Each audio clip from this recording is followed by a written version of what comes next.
അങ്ങനെ രാവണൻ എത്തിയിരിക്കുന്നു. അനക്കമുള്ള ഒരു മല പോലെ വരുന്ന ആനയുടെ മുകളിൽ അട്ടഹാസപരമായി ഇരിക്കുന്ന രാവണന്റെ ദൃഷ്ടിയേക്കാൾ മൂർച്ചയുള്ളതായിരുന്നു അവൻ്റെ വാക്കുകൾ.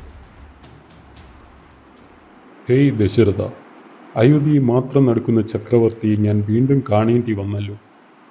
ഭാരതത്തിൻ്റെ സമ്പത്ത് മുഴുവൻ തിന്നു തീർക്കുന്ന മൂഷികനായ നിന്നെ കാണുമ്പോൾ എനിക്ക് ലജ്ജ തോന്നുന്നു. നിന്റെ അധികാരങ്ങളെല്ലാം നിന്റെ സ്വാർത്ഥതയ്ക്ക് വേണ്ടി മാത്രമുള്ളതാണ് ദശരഥ. നീ ഒരു കാര്യം ചെയ്യൂ, അയോധ്യയെ എന്നെ ഏൽപ്പിക്കൂ.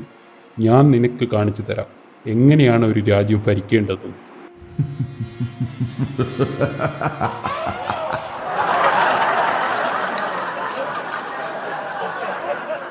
അല്ല ദശരഥ, ഞാൻ മറ്റൊരു വാർത്ത കേട്ടിരുന്നല്ലോ. കുട്ടികളുണ്ടാകാത്ത ദുഃഖത്തിൽ നീ ഇപ്പോൾ ദേവന്മാരെ കൂട്ടുപിടിച്ചിരിക്കുകയാണ് പുത്രശോകം തീർക്കാനെന്ന്. എന്നിട്ട് എന്തായി?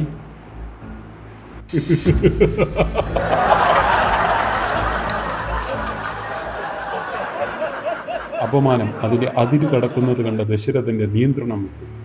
അയാൾ പ്രതികരിച്ചു. ഹേയ് മൂഢനായ രാവണ, നിർത്തൂ നിന്റെ അധിക പ്രസംഗം. ശരീരം കൈക്കൊണ്ട ഏതൊരു ജീവനും ആ ശരീരം വെടിയേണ്ടതുണ്ടെന്നിരിക്കെ അമരനെന്ന മിഥ്യാലോകത്ത് ജീവിക്കുന്ന നിന്റെ വായിൽ നിന്നും മനസ്സിൽ നിന്നും ഇത്തരം വിഷങ്ങൾ തുപ്പുന്നത് അത്ഭുതമൊന്നും തന്നെയില്ല. പക്ഷേ ആ നാക്കിന്റെ ചലനം ഇന്നുകൂടിയേ ഉണ്ടാകൂ എന്ന് നീ ഓർത്തുകൊള്ളുക രാവണ. നിന്റെ മരണം ഒരു മനുഷ്യന്റെ കൈകൊണ്ടാണെന്നത് നീ മറക്കരുത്. ക്രോധവാനായ രാവണൻ തുടർന്നു. ശരി, നിന്റെ ആഗ്രഹം പോലെ. നിന്നെ ഇന്ന് തന്നെ ഞാൻ വധിച്ചിട്ട് നിന്റെ എന്നത്തെയും ആഗ്രഹം ഞാൻ നിന്റെ പത്നിമാർക്ക് സമ്മാനിക്കുന്നതാണ്. രാവണൻ അവന്റെ പരിധികളെല്ലാം ലംഘിച്ചിരിക്കുന്നു. ദശരഥന്റെ ശരീരം മുഴുവനായി കോപത്താൽ ഒരു വിറയൽ അനുഭവം. രാവണ, ഇതിൽ നീ പശ്ചാത്തപിച്ചിരിക്കും. ദശരഥൻ ക്രോധത്തോടെ തന്റെ സൈന്യത്തിന് നേരെ തിരിഞ്ഞു. വ്യൂഹം സജ്ജമാകട്ടെ.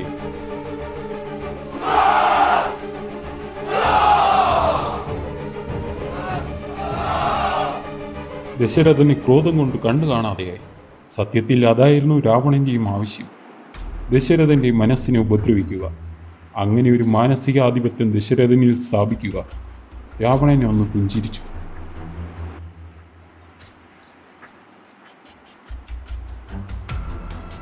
വളരെ ദൂരെ നിന്ന് തന്നെ ദശരഥൻ ഒരുക്കുന്നത് ഒരു സത്യവ്യൂഹമാണെന്ന് രാവണന് മനസ്സിലായി.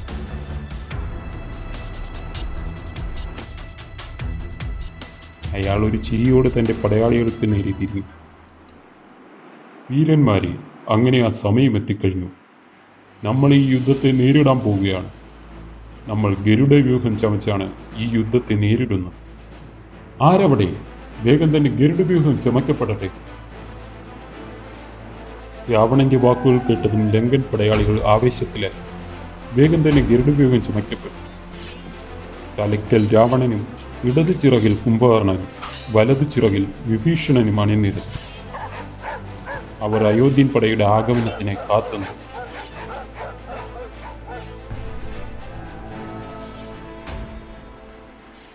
അയോധ്യൻ പട സർപ്പവ്യൂഹമാണ് ചമച്ചിരിക്കുന്നതെന്ന് രാവണന്റെ പരിചയ സമ്പത്ത് അവന് ഉറപ്പ് നൽകിയെങ്കിലും പട അടുക്കും തോറും അവൻ എന്തൊക്കെയോ ആശയക്കുഴപ്പങ്ങൾ തോന്നിത്തുടങ്ങി.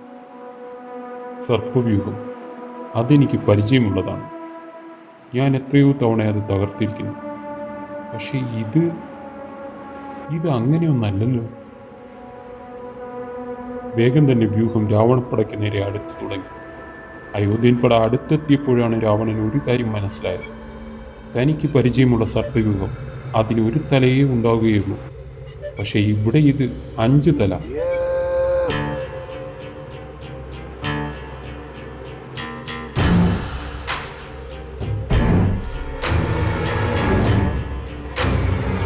ഇതിനെ എങ്ങനെ പ്രതിരോധിക്കും? ഏത് തലയിലടിച്ചാലാണ് ഈ സർപ്പത്തെ കൊല്ലാനാകുമോ? രാവണൻ ആശയക്കുഴപ്പത്തിലാണ്. രാവണന് തീരുമാനങ്ങൾ എടുക്കാനുള്ള സാവകാശം ഉണ്ടായിരുന്നില്ല. രാവണൻ തന്റെ പട എങ്ങനെ ഇതിന് പ്രതികരിക്കണമെന്ന് ആജ്ഞ നൽകുന്നതിനിടയ്ക്ക് അയോധ്യൻ സൈന്യം ലങ്കൻ പടയിലേക്ക് ഇടിച്ചു കയറി.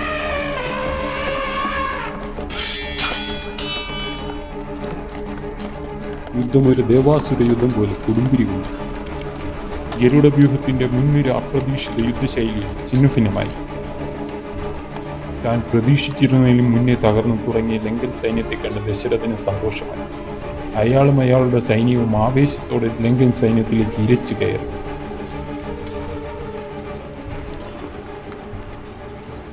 ശരിയാണ്, രാവണന് അപ്രതീക്ഷിതമായ ഒരു അടി കിട്ടി. പക്ഷേ അയാൾ ആ അടിയിൽ നിന്ന് വേഗം തന്നെ ഉണർന്ന് എഴുന്നേറ്റു. എന്നാൽ അത് അയാൾ പുറത്തു കാണിച്ചില്ല.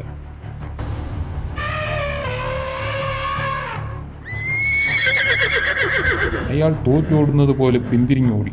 ആനപ്പുറത്ത് പോകുന്ന രാവണനെ ദശരഥന്റെ തേര് പിന്തുടർന്നു. രാവണൻ തോറ്റോടുന്ന പ്രതീതിയാണ് കാണിക്കുന്നതെങ്കിലും അയാൾ ദശരഥനെ ആക്ഷേപിക്കുന്നത് നിർത്തിയില്ല. ഞാൻ ദേവന്മാരെ പോലും തോപ്പിച്ചിട്ടുള്ളവനാണ്. എന്നെ ഒരു വൃദ്ധനായ നിനക്ക് എങ്ങനെ പിന്തുടരാനുള്ള ധൈര്യം വരും? ഇത് കേട്ട ദശരഥൻ പറഞ്ഞു, നീ അത്ര ധൈര്യവാനാണെങ്കിൽ രാവണ, നീ എന്തിന് പിന്തിരിഞ്ഞോടുന്നു? ധൈര്യമായിട്ട് എതിർത്തു നിൽക്കൂ. ഇതിനൊരു അട്ടഹാസമായിരുന്നു രാവണന്റെ മറുപടി.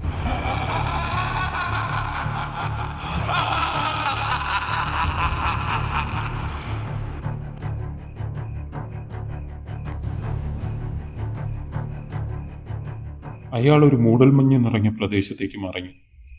തൻ്റെ കയ്യിൽ നിന്ന് രക്ഷപ്പെടുന്ന രാവണനെ കണ്ട ദശരഥൻ ക്രോധത്തോടെ തേര് വേഗത്തിൽ തെളിക്കാൻ ആജ്ഞാപിച്ചു. ദശരഥന്റെ തേരാളി വേഗം തേര് തെളിച്ചു. ആ മൂടൽമഞ്ഞിലേക്ക് തേര് വേഗം ചീറിപ്പാഞ്ഞു കയറി. പക്ഷേ വേഗം തന്നെ തേരിന്റെ വേഗം കുറഞ്ഞു തുടങ്ങി. കുതിരകൾ വളരെ പ്രയാസപ്പെടുന്നത് പോലെ തോന്നി. താമസിയാതെ തന്നെ തേര് നിന്നുപോയി. ദശരഥന് കാര്യം മനസ്സിലായി. തേരിപ്പോൾ എത്തി നിൽക്കുന്നത് ഒരു ചതുപ്പിലാണ്. രാവണൻ ആനപ്പുറത്തായിരുന്നത് കൊണ്ട് അവൻ ആ ചതുപ്പിനെ അതിജീവിച്ചു. പക്ഷെ താനൊരു രഥത്തിലാണ്. താൻ കുടുങ്ങി. ഒരു ഞെട്ടലോടെ ദശരഥൻ അത് തിരിച്ചറിയും. ചതി. അടുത്ത നിമിഷം ആ മൂടൽമഞ്ഞിനെ കീറിമുറിച്ചുകൊണ്ട് ഒരു അസ്ത്രം ദശരഥന്റെ തേരാളിയുടെ നെഞ്ചിലേക്ക് തറച്ചു കയറി. ദശരഥൻ ഒന്ന് പരിഭ്രമിച്ചു. എങ്കിലും അദ്ദേഹം വേഗം തന്നെ തന്റെ പരിചയെടുത്തു. ഉടൻ തന്നെ തന്റെ തേരിന് ചുറ്റും നിന്ന് അസ്ത്രങ്ങൾ ചീറിപ്പാഞ്ഞ് ദശരഥന്റെ അടുത്തേക്ക് വന്നു.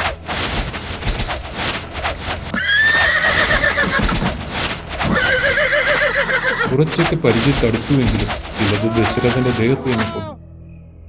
ചുറ്റുമൊന്നും കാണുന്നില്ല, അട്ടഹാസങ്ങൾ മാത്രം. അവയിൽ മുഴച്ചു നിൽക്കുന്നത് രാവണന്റെ ശബ്ദമാണ്. എന്ത് ബുദ്ധിശൂന്യമാണ് ദശരഥ! നീ എന്ത് വിചാരിച്ചു? ഈ രാവണൻ നിന്നെപ്പോലെ ഒരു ഭീരുവിനെ കണ്ട് ഭയന്ന് ഓടിയെന്നു? ഇത് രാവണനാണ്, ത്രിലോകങ്ങളുടെ നാഥനായ രാവണൻ. അത് നീ മറന്നു. നിന്റെ മറവിക്കുള്ള മരുന്ന് ഞാൻ തരുന്നുണ്ട് ദശരഥ. രാവണൻ അട്ടഹസിച്ചു.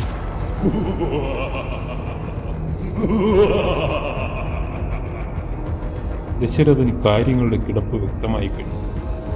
ഇതൊരു കെണിയായിരുന്നു. താൻ മാത്രമായി ഇപ്പോൾ രാവണന്റെ പടയ്ക്കുള്ളൂ. തൻ്റെ പട രാവണപ്പടയിലേക്ക് പ്രവേശിക്കുന്നതേയുള്ളൂ. തനിക്കാണെങ്കിൽ ആരെയും കാണാനും കഴിയും.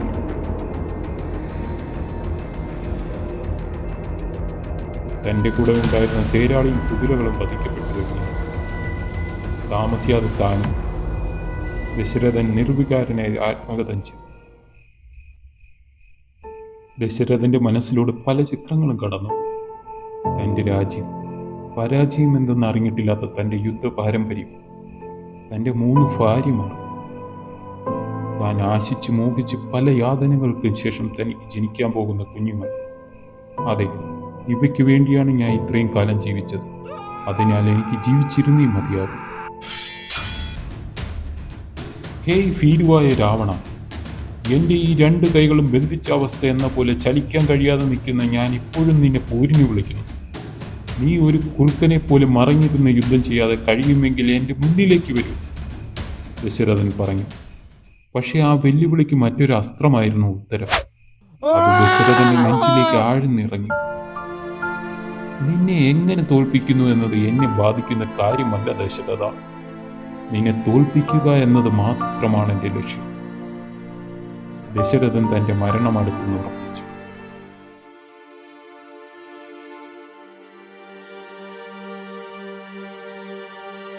ആ അസ്ത്രമേറ്റ ദശരഥന് തൻ്റെ സ്വബോധം നഷ്ടപ്പെടുന്നത് പോലെ തോന്നി. അതുകൊണ്ടോ എന്തോ പുകച്ചുരുക്കുകൾക്കുള്ളിൽ കാണുന്ന രാവണൻ്റേത് എന്ന് തോന്നുന്ന നിഴലിന് 10 തലയുള്ളതുപോലെ അയാൾക്ക് തോന്നി. ഇല്ല, ഞാൻ മരിക്കില്ല. വേഗം തന്നെ ദശരഥൻ തപ്പിത്തടഞ്ഞ് എഴുന്നേറ്റ് പരിച നേരെ നിർത്തി. എല്ലാം അതിൻ്റെ അന്തിമഘട്ടത്തിലെത്തിയെന്ന് മനസ്സ് പറയുന്ന ആ നിമിഷം ഇനി ഞാൻ എന്താണ് ചെയ്യാനുള്ളത്?